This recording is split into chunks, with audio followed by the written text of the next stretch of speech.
So what is PNCIMA? Someone asked for a map, and it was Sandy. So it's this area in dark blue that we're talking about here. So obviously it captures all the Central Coast. It goes down to Brooks Peninsula on the west coast, and down to about Quadra Island and Campbell River on the inside. And what it is a collaborative planning process that's intended to develop an integrated management plan for that area.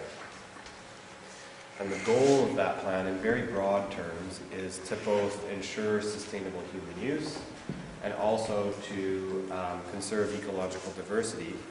And what we want to do is we want to bring together all of the different interested and potentially affected parties to work together in the development of that plan. So why would we want to do something like integrated management planning? Why is it necessary or important?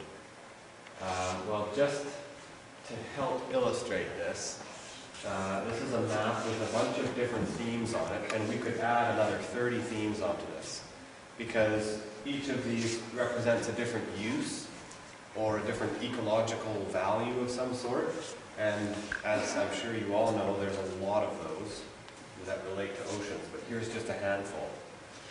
So, you know, for example, there's a proposed wind farm for the northern part of Hecate Strait. There are salmon that migrate along these routes that are outlined in red. And there are areas where salmon net fishing is common. There have been a number of sponge reefs identified up and down Hecate Strait and into Queen Charlotte Sound. And there are areas where trawling is occurring, as well as spots along the coast where oil and gas exploratory drills have been conducted. That was a while ago now. I think that's happened in decades. There's cruise ship routes, which you see in white. And just a quick glance at this, orca habitat and the cross-hatching shows you pretty quickly that these things often are overlapping with one another, and they're not necessarily very compatible with one another. So it makes sense that when we think about how we want to manage oceans, we want to be managing them in an integrated way that tries to sort of manage all of these things sustainably. And what that means is we need to bring together the management authorities that have some responsibility for conserving these or managing different activities, but also that we need to bring together the different user groups and interest groups to also be a part of a conversation about how to sustain all of these things through time. So with a planning initiative like this, we're looking to do things like balance socioeconomic, cultural, and ecological objectives. We want to use this planning process to help forecast what the future might look like. What are our development needs? We want to improve the coordination of different management processes. So if we're managing fisheries over here, we're managing shipping over here, we're managing aquaculture over there, how do we coordinate between these things? We want to try and address some of those potential conflicts in oceans. And by virtue of all of that, sort of create some greater certainty in how oceans are managed so that they're managed more sustainably. And by bringing all those different parties together into one room, you're building some of those relationships that allow people to find solutions that work for lots of different interests. And of course, in all of this, we're respecting existing legislative authorities, so we're respecting the different agencies that have the mandates to manage, and we're also respecting Aboriginal rights and titles. So what are we going to develop with this plan? Well, one of the things that's actually really important is we want to develop a common understanding of what's important in this area. So what do people value? And how do we understand how other parties might value this area? We also want to develop an ecosystem-based approach to how this area is managed. So again, it's about finding a way to balance cultural and social and economic and ecological objectives. And the way that we want to do that is through things like marine spatial plans that will identify, what can happen where. We also want to make sure that all of the different management authorities see themselves in the plan and know what they're responsible for managing in the outputs of this plan. And we also want to create processes or structures that allow those relationships between different interest groups to persist through time. So that after we develop this plan 10 years from now and 20 years from now, when new issues arise, there's a place to bring those issues and have discussion about them among the many different interested and affected parties. And lastly, if we develop a plan, we need a way to implement it. We need a plan for carrying it forward and making it real in the ocean.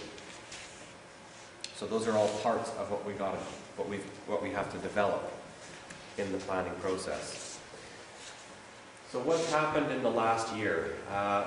Some of you may have heard that about a year ago we had a large public forum called the PNCIMA Forum, where we sort of invited anyone who wanted to attend to come and learn about the initiative and basically start a conversation about what the planning process was going to look like. So since that forum, we've done a whole bunch of stuff. All of the forum proceedings and products are posted to the website.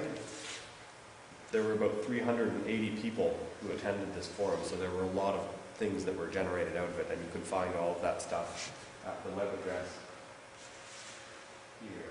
That's my ET figure. We also developed an issues, challenges, and opportunities discussion paper, so trying to identify what are all the things that are sort of important or worth knowing more about in this area. And we've had all kinds of follow-up meetings since that forum with different interest groups and in different communities to get a bit more of a feel about what some of the important issues are and how people want to be engaged in this. We've done some work to gather what we know about important socioeconomic and cultural values within PNCIMA. We had a workshop in Prince Rupert in February to talk about that report and make sure that we were gathering the right information. So we invited all kinds of different stakeholders, all kinds of different experts from First Nations, from universities, from different user groups, from different government agencies to help us identify the right information and help us identify where things are going in the future with all of that stuff. And lastly, we developed a few documents which you have in front of you.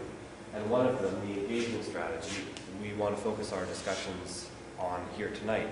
And really we're asking the question, how can we best engage communities in the planning process? So where are we going from here? In the rest of this year, we want to start implementing that engagement strategy. So once we've heard from our community meetings and revised it to reflect what we've heard, we want to start implementing the pieces of the engagement strategy. And that means, among other things, that we want to establish an advisory committee that will bring together all of these different parties to play a role in the planning process. It also means that we're going to be developing a work plan. So what do we want to do, and what are the steps that we need to take to get there? And finishing up with defining what we mean by ecosystem-based management. And from there, going to sort of the next level of detail and establishing some objectives that will help us achieve an ecosystem-based approach to management, and the ways that we're going to achieve those objectives, whether it be through spatial management or through best management practices or other kinds of things like that. All of this leading to the completion of a draft plan which would be submitted to the Minister of Fisheries and Oceans for approval. So that's kind of a brief overview. Are there any questions about that general stuff? It has to be followed with an implementation plan. The implementation plan has to consider monitoring and adaptive management. So the results of monitoring and how those changes can be made. Great. Yeah, I think it's a very useful comment. Anything else? Any other general questions about what PNCIMA is about? Okay.